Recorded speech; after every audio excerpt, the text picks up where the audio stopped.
Hey guys, it's Ohmwrecker. Today I'm taking a look at Guns of Icarus Online, a action FPS slash semi-sim by Muse Games out of New York. This is a evolution of a previous game called Guns of Icarus, which was more of a single-player based game. What you're seeing here is the online version. This is a separate product. It's coming out on September 30th on Steam, and they do have a special pre-launch price. It's 25% off until launch day, which marks it down to $14.99. Otherwise, if you pick it up after launch, it's going to cost you about 20 bucks. They also do have a digital collector's edition and a 4-pack if that interests you, if you want to get your friends involved. And the other cool thing about pre-ordering is that you can actually get in on the beta right away, so you don't have to wait. So let's talk about the game. The game is all about airship combat in kind of like a steampunk type environment. There's a lot of brown tones. You see this common theme throughout the whole game in the environments, everything else.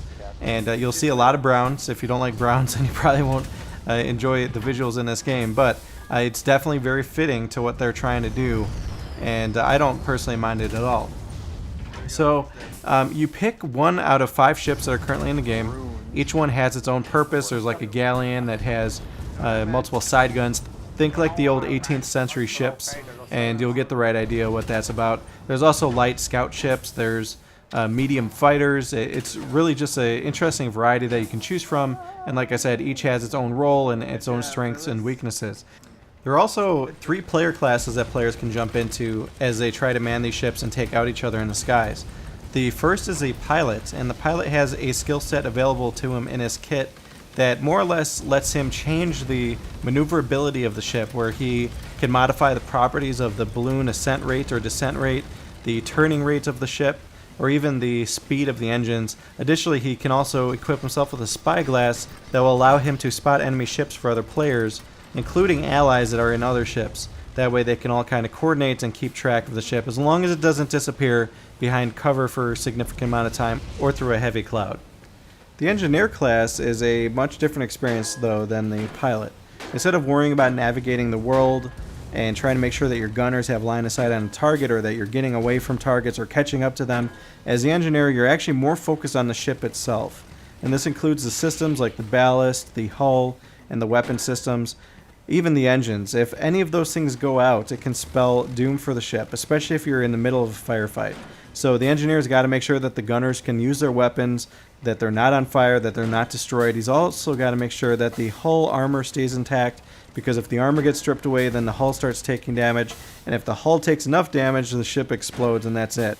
Beyond all that though, the engineer also has to worry about the ballast of the ship and the engines. The ballast is what keeps the balloon afloat, so if that goes out, your ship plummets to the ground, and if it actually hits the ground, it takes significant damage, sometimes even enough to destroy the ship. The engines, on the other hand, if those are out, then the pilot's going to have a really hard time turning the ship and also accelerating or going in reverse. So when you're playing the engineer, typically you're running around, you're repairing systems as quickly as possible, trying to put fires out and make sure that your pilot can use the ship properly, and also that the gunners can too. And then guys, there's the final class, which is the gunner, and it's actually my personal favorite. The reason for that is that the kit itself allows you to equip up to 3 weapon related skills. And these skills can do things like reduce the recoil of your guns, or they can apply incendiary ammo, where systems that you might hit are more likely to break out in fires as well as take damage. There's also a skill that allows you to increase the clip size of your gun, but the drawback is that your reload times are longer. And these are only just a few of the examples of the skills. There are many more, and there are some drawbacks to using some of them, and the pilot class has the same issue. The incendiary ammo upgrade, for example, each time you fire a gun with incendiary ammo, the gun takes a little bit of damage. So the drawback there is that if you keep using the incendiary ammo on the gun, especially for faster firing guns, your gun's going to eventually break. And once it breaks, it needs to be repaired before you can use it again. So if you don't have a repair tool as a gunner, then you're going to be stuck waiting for an engineer to come around to fix it for you. Let's say you do have a repair tool though. Yes, you can repair your gun as it takes damage, but if it then breaks out on fire, you're still going to be reliant on somebody else to put that fire out. And that's actually where this whole class system shines. Because each ship can only have 4 crew members, you've got to make sure that besides that pilot, you've got a good mix of class types. You need to make sure that your weapons are always going to be online, that your hull is being repaired, that your ballast is going to be repaired, that fires are being put out, and the gunners cannot deal with that exclusively. So the engineer class is actually a very, very important class, if not the most important, because, again, your gunners cannot deal with all that, nor can your pilot.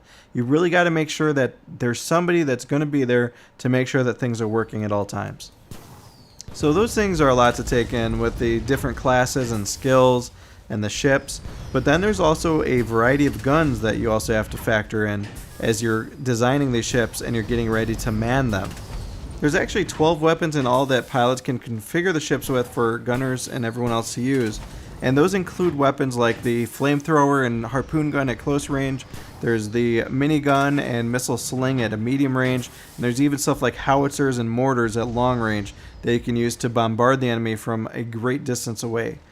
Each weapon is pretty unique though. They deal different types of damage. There's direct damage and explosive damage, and the missile-based weapons, for example, are better at doing AoE damage to systems, knocking out their guns, their engines, things like that, but they're not exactly the best at punching through the hull or the armor. The direct damage weapons, though, can do a lot of damage to the hull and the armor, but they're not quite the best at knocking out systems. So you've got to take all of this into account as you're designing your ship, you're picking your crew, and ultimately going into battle, because your experience is going to be very, very different based off the weapons you use. Where if you take, like, let's say a close range weapon like the flamethrower and you put it onto a fast, agile ship, you can pull up quickly to the enemy, flamethrower them, knock out their systems where everything's on fire, and just keep that sustained fire on them until they roast to death.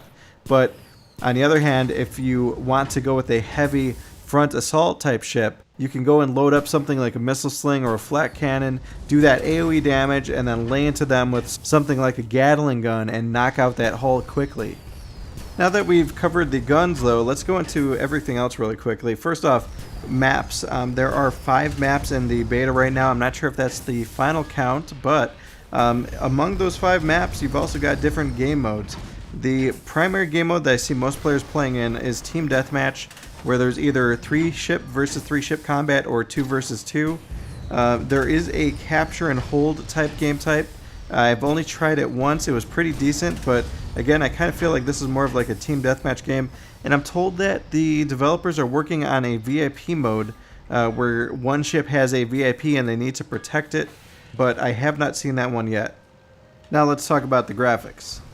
Visually, Guns of Icarus Online does look pretty good in my opinion. The tones are actually pretty dark. You've got that whole steampunk type thing going on, but I personally don't mind it. There's a lot of color in the explosions. The sky has plenty of color. There's also the ocean, and on desert maps, I mean, you've got the variants there with the sand and everything. So personally, I do like it. The lighting's good. I mean, it's pretty cool looking when you see it in action. But there are some little quirky things, like some of the animations with like the missile sling. For example, you don't actually see the missile leave the chamber until you actually go to reload. I'm told by the developers that there are some placeholders in at the moment, and that there is going to be animations for these things that are missing as the game gets closer to release. Again, remember, this is beta footage. It is not representative of the final product. They can always change things, add things between now and release, and of course after release. Visuals aside, let's talk about the sound experience. I do like the sounds in the game a lot. They're actually pretty fitting. They're very bassy. The only sound effect I wasn't too hot on was a little fireworks sound for one of the missile weapons. But aside from that, it does sound really good. I mean, they've spent a lot of time polishing that side up. And there's really nothing to complain about, aside from the fact maybe that when the ships explode and they break up into pieces, there's not sound to go along with that. But again, this is beta. That could change. With that said, though, is the game worth it? Is it worth spending $20 on or $15 during the pre-order period?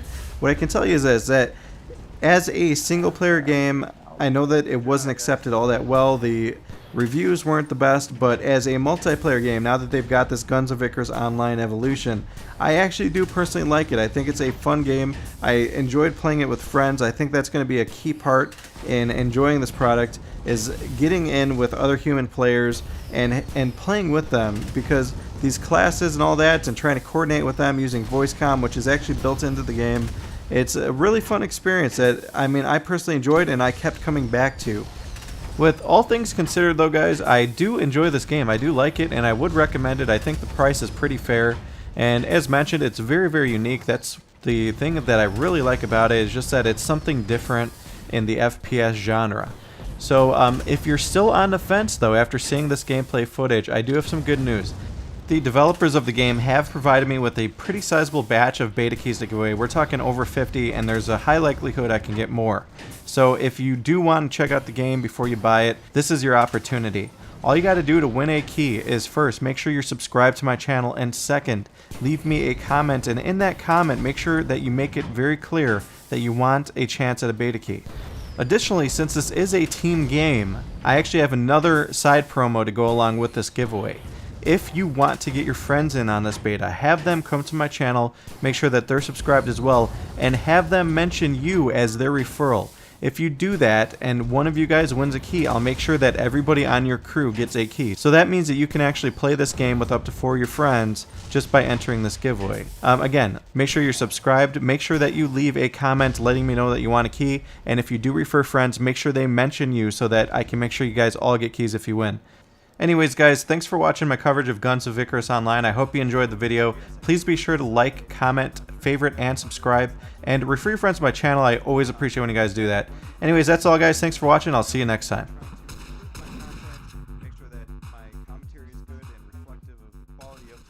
Home zone, I'm in the home zone. The way to the stupid zone.